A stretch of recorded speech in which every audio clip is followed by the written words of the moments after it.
1980 সালের 24শে জুলাই মধ্য কলকাতার বিখ্যাত এক নার্সিংহোমের আইসিসিইউ। সেখানে তখন জমি মানুষে টানাটানি চলছে এক সেলিব্রিটিকে নিয়ে। সেই সেলিব্রিটি অন্য কেউ নয়, খোদ উত্তম কুমার। হ্যাঁ, বাঙালির একমাত্র ম্যাটিনি আইডল উত্তম কুমার। অগবধূ সুন্দরীর শুটিং ফ্লোরেই ম্যাসিভ হার্ট অ্যাটাক হয় মহানায়কের। সময় নষ্ট না করেই তড়িঘড়ি জনতার চোখের মণি উত্তমবাবুকে নিয়ে আসা হয়েছিল এই বিখ্যাত নার্সিংহোমে। মহানায়কের চিকিৎসার দায়িত্বে ছিলেন তখনকার বিখ্যাত হৃদরোগ বিশেষজ্ঞ ডাক্তার সুনীল সেন। তিনি আবার উত্তম কুমারের ব্যক্তিগত ডাক্তারও ছিলেন। 24শে জুলাই বৃহস্পতিবার ভোরের দিকে উত্তম কুমারকে বেলভিউতে নিয়ে আসা হয়। না, 24 ঘন্টাও কাটেনি। সেদিনই রাত 8:30টায় মারা যান তিনি। মহানায়ককে বাঁচাতে শেষ কয়েক ঘন্টা আপ্রাণ চেষ্টা করেছিলেন ডাক্তাররা, কিন্তু ভাগ্যের লিখন কি আর খণ্ডানো যায়? উত্তম কুমারের জীবনের ওই শেষ কয়েক ঘন্টার কিছু অজানা কথাই আজ বলবো আপনাদের। তাই আমাদের এই স্টোরিটা একটু ধৈর্য ধরে শেষ অবধি দেখুন। জানা যায়, মৃত্যুর আগের শেষ কিছু বছর শ্বাসের সমস্যাজনিত কারণে মহানায়ককে মাঝে মাঝেই চেকআপের জন্য হাসপাতালে যেতে হতো। চিকিৎসকরা তখনই তাকে জীবনযাত্রার ধরন বদলানোর জন্য বলেন। হয়তো নিজেকে বদলানোর ইচ্ছেও ছিল বাংলা সিনেমার চির রোম্যান্টিক নায়কের, কিন্তু পারতেন না। সবে কি আর ইচ্ছে থাকলে হয়?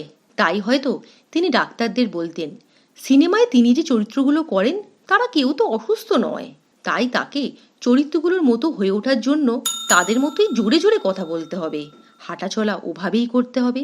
চাইলেও নিজেকে তিনি পুরো বদলাতে পারবেন না। সেটাই কি কাল হলো উত্তমবাবুর? অগবধূ সুন্দরীর সেট থেকে মৃত্যুর আগে অবধি মোট 3টি অ্যাটাক হয় উত্তম কুমারের। চিকিৎসকদের সেভাবে আর কিছু হয়তো করারও ছিল না, তাও একটা শেষ চেষ্টা করার উদ্যোগ নেওয়া হয়েছিল। কি উদ্যোগ জানেন?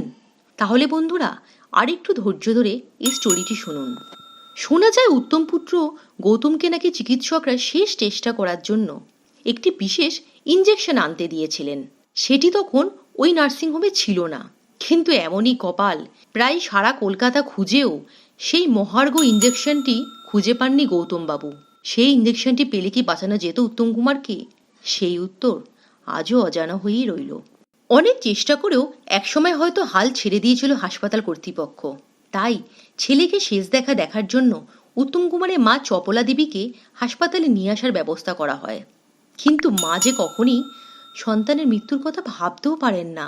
তাই হাসপাতালের বেডে শোয়া উত্তম কুমারকে দেখে চপলা দেবীর মনে হয় ছেলের পেটটা সামান্য ফুলে গেছে। বাড়ি ফিরে ছেলের জীবন কামনায় সোজা ঠাকুর ঘরে চলে যান। কিন্তু নিয়তিতে যা থাকে তা যে হবেই। আর শেষ শয্যায় শুয়ে ডাক্তারকে উত্তম কুমার কি বলেছিলেন জানতে চান?